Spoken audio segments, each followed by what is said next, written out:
All right, guys, Mr. Antonucci here, and we're jumping into section 6.1, which talks about slope fields and Euler's method. In this particular video, we're going to talk about how to use initial conditions to find particular solutions of differential equations.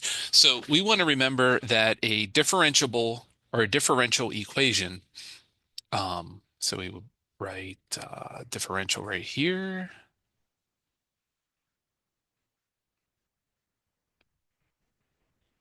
And x and y is an equation that involves x, y, and the derivatives of x and y. So for example, if you had 2xy prime minus, let's say 3y equals 0, that would be an example of a differential equation. So a function y equals f of x is called a solution of a differential equation if the equation is satisfied when y and its derivatives are replaced by f of x in its derivatives. A general solution has the plus c, and the order of a differential equation is determined by the highest order derivative in the equation. So in this case, we would have a first order differential equation because the highest derivative here is first derivative. So let's look at an example here. We want to determine whether each function is a solution to the differential equation y double prime minus y equals 0. So for a, if we get y prime, that would be cosine. Y double prime is negative sine. And if I take y double prime, negative sine, x minus y, which was sine x, I get 0. So yes, that's a solution.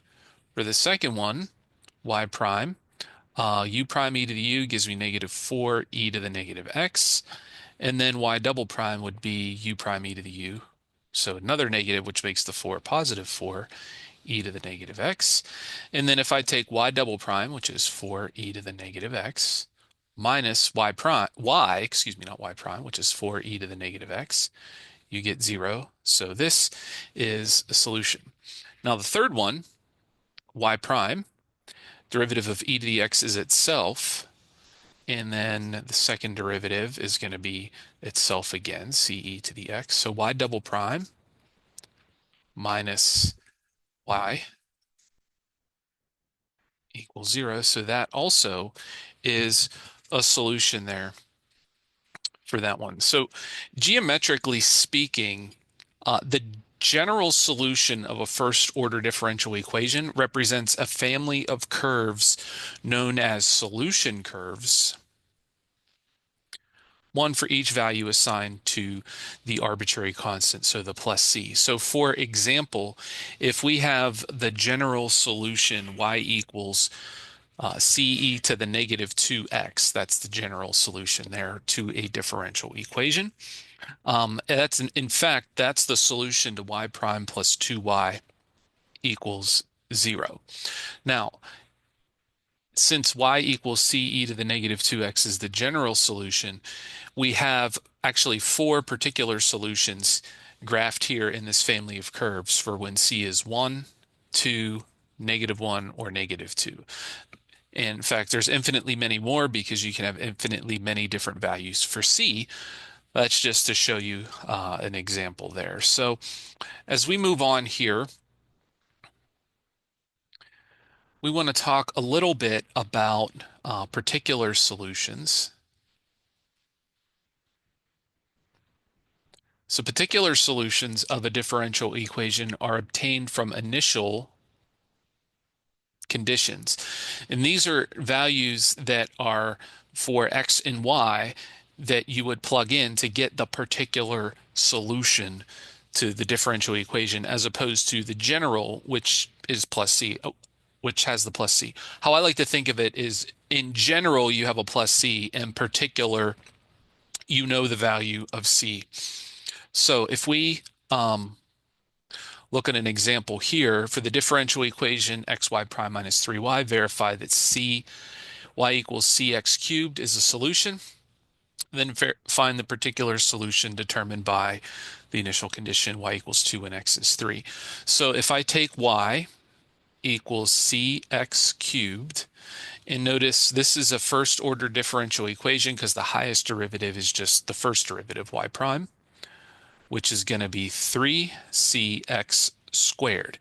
Now if I take x, y prime minus 3y, and I substitute these in, I'm going to put this in for y prime. So it's going to be x times 3cx squared minus 3 times y. If I plug what y is, the equation, 3x cx cubed. And then this would be 3 cx cubed minus 3cx cubed equals 0. Now, in the couple of examples we've looked at here, they're set equal to 0. They're not always going to be set equal to 0, but this verifies that y equals cx cubed is a solution. Now, with y equals 2 when x is 3, that's saying that if you substitute 2 in for y and 3 in for x, you can solve for the value of c. So 2 equals 3 cubed is 27. So that'd be 27c. So if you divide, you get c equals 2 over 27. Now just be careful, that's the value of c. That's not the particular solution. You need to go back to the differential equation, or excuse me, the original solution equation, y equals cx cubed, and plug in 2/27 for c. And this gives you the specific or particular solution curve in a graphical sense that is going to pass through the point 3 comma 2. 3 comma 2 was the initial condition that we plugged in to find the value of c there.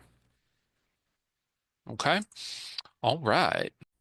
So that's it for this one, guys. Hope that was helpful to you. Reach out if you have any questions. Take care.